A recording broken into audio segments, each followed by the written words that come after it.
I would argue that cutting migration at the moment in this current system creates more problems than it solves. But politically, it is wonderful because you can blame the housing affordability crisis on a non-voting cohort. Migrants, pretty cool.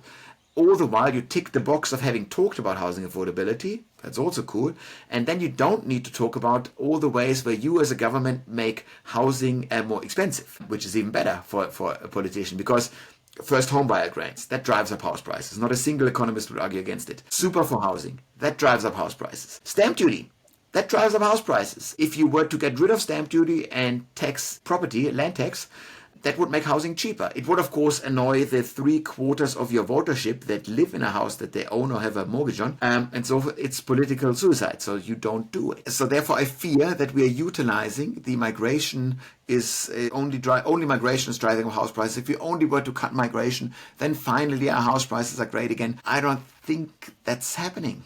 It would be wonderful to believe that and to see that slowing of net migration had a positive impact on everyone's housing affordability.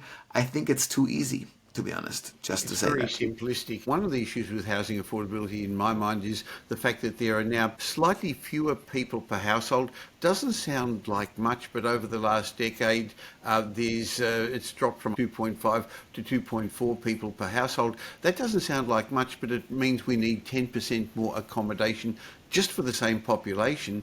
And we're still now wanting our bigger houses, our Zoom rooms, our work from home gyms and things like that as well. So there's a number of factors that are staying around that are pushing up home values that you said for our economy, to keep the jobs going, to keep the wheels of industry greased, to replace the retiring baby boomers.